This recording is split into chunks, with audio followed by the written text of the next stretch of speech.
Selamat datang kembali di channel Relawan Imut 3. Pada pertemuan kali ini kita akan membahas hasil diskusi ruang kolaborasi tentang budaya positif. Arahkan pandangan ke depan, Tuhan kan menuntunmu.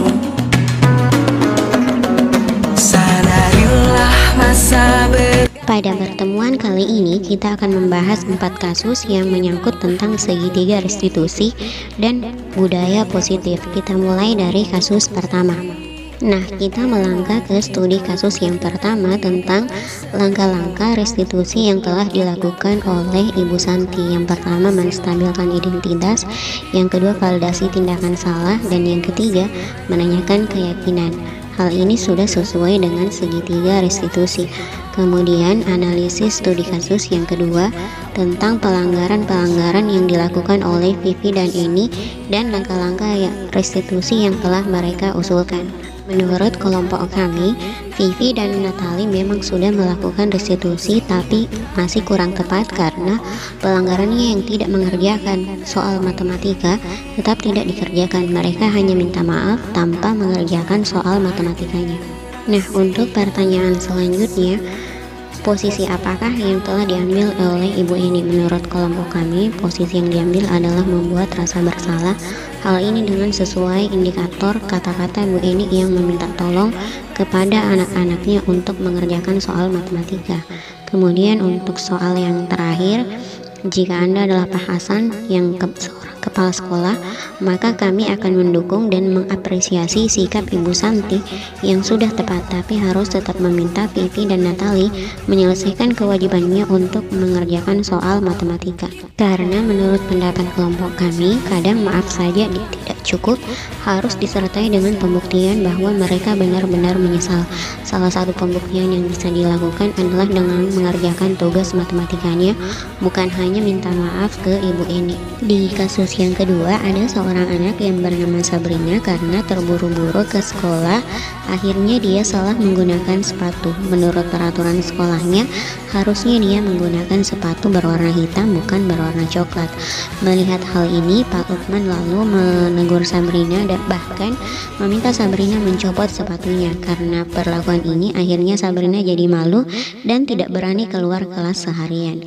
Analisis studi kasus yang kedua ini, menurut kami pada pertanyaan pertama, posisi Pak Lukman di sini sebagai penghukum yang ditandai dari indikator memberi hukuman fisik pada Sabrina, yaitu menyita sepatunya, bahkan membuat Sabrina malu sehingga tidak ingin keluar kelas seharian.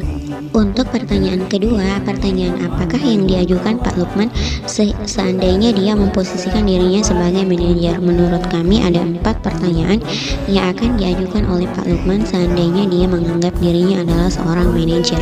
Sebagai manajer harus menerapkan disiplin restitusi agar dapat menciptakan lingkungan yang positif, aman dan nyaman, dan dapat menghasilkan murid-murid yang lebih mandiri, merdeka dan bertanggung jawab. Untuk pertanyaan selanjutnya, kira-kira apabila Anda adalah kepala sekolah tersebut, nilai kebijakan yang akan dituju adalah untuk menghindari kesenjangan sosial. Kemudian, bagaimana Anda menyikapi langkah yang dilakukan Pak Lukman mengenai kasus tersebut? Sikap yang kami sepakati sebagai kepala sekolah adalah mengajak Pak Lukman untuk berdiskusi 4 mata tentang dampak hukumannya ke Sabrina dan mencari solusi atau alternatif lain yang mendukung disiplin positif atau segitiga restitusi. Kami memanggil Pak Lukman 4 mata karena ada pepatah yang mengatakan bahwa menasihati orang di depan umum sama saja dengan menghinanya. Nah, sekarang kita melangkah ke kasus yang ketiga. Pada kasus ketiga ini ada seorang anak yang bernama Fajar yang ogah-ogahan belajar bahasa Inggris di kelas Ibu Dani. Fajar selalu terlihat tidur-tiduran di kelas, bahkan acuh tak acuh. Saat dinasihati oleh Ibu Dani pun, Fajar hanya diam membisu. Untuk pertanyaan pertama, posisi kontrol apa yang diambil oleh Ibu Dani dalam pendekatannya kepada Fajar?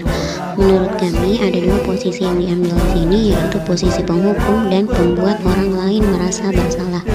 Nah, untuk pertanyaan kedua, berdasarkan sikap Fajar, kira-kira kebutuhan yang diperlukan oleh Fajar adalah kebutuhan akan kesenangan dan kasih sayang. Hal ini terlihat dari sikap Fajar yang tidak memperhatikan acuh tak acuh, sering tidur-tiduran dalam kelas.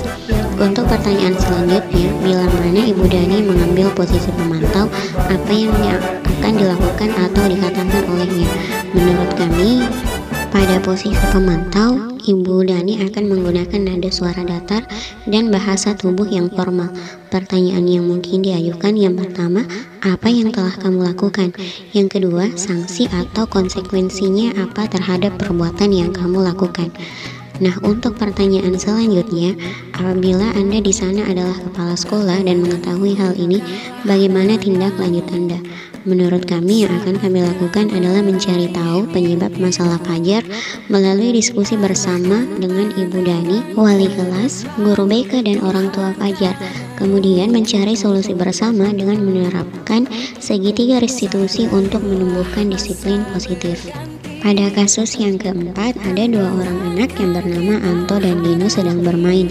Lama-lama kedua anak ini adu mulut sampai akhirnya kontak fisik dan menyebabkan 3 kancing baju Anto terlepas.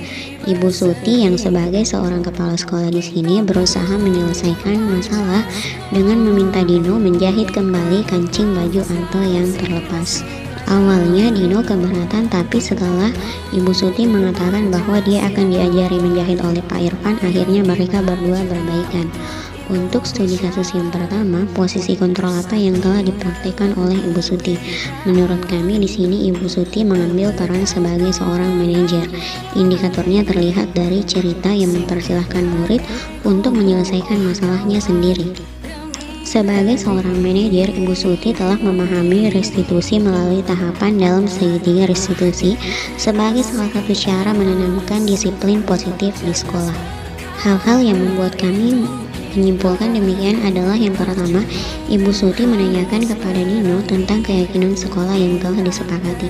Kemudian Ibu Suti juga bertanya apakah Dino bersedia memperbaiki kesalahannya. Tindakan yang dilakukan oleh Ibu Suti untuk menguatkan Dino misalnya dengan bertanya apakah Dino bersedia memperbaiki kesalahan yang telah dilakukannya terhadap Anto. Melakukan kesalahan adalah hal yang manusiawi. Sedangkan penguatan untuk Anto, Ibu Suti bertanya kepada Anto hal apa yang bisa dilakukan Dino untuk memperbaiki masalah. Nilai kebijakan yang dituju atau keyakinan sekolah dalam kasus ini adalah sikap tanggung jawab dan berani menerima konsekuensi dari setiap perbuatan yang telah kita lakukan. Berdasarkan keempat studi kasus sebelumnya, maka dapat ditarik refleksi atau kesimpulan sebagai berikut. Pada kasus 1 dan 4, dalam penerapan budaya positif sudah sesuai dengan teori perubahan paradigma stimulus kontrol ke teori kontrol, sudah mewujudkan nilai keyakinan kelas, kebutuhan anak terpenuhi. Bahkan segitiga restitusi terjalankan serta guru berada pada posisi manajer. Sedangkan pada kasus 2 dan 3 tidak menunjukkan penerapan budaya positif yang sesuai dengan teori tersebut. Dari keempat kasus yang sudah dianalisis dan sebelumnya setelah mempelajari modul tentang filosofi pendidikan Ki Hajar Dewantara, nilai-nilai peran guru penggerak dan visi guru penggerak, kami memahami bagaimana membangun budaya positif di sekolah sesuai dengan filosofi pendidikan Ki Hajar Dewantara agar dapat mencapai visi guru penggerak. Kami juga belajar bagaimana membangun keyakinan yang dapat menumbuhkan budaya positif. Dan yang terakhir, pada contoh kasus ini, membuat kami berpikir kembali mengenai kebutuhan-kebutuhan dasar pada murid pada saat mereka berperilaku tidak pantas, sehingga perlu bagi kita untuk berada dalam posisi manajer dalam menjalankan kedisiplinan serta mampu melakukan pendekatan restitusi agar motivasi yang tumbuh dari murid adalah motivasi intrinsik, bukan motivasi ekstrinsik. Nah, itu tadi analisis studi kasus kita tentang budaya positif. Sampai jumpa di pertemuan selanjutnya.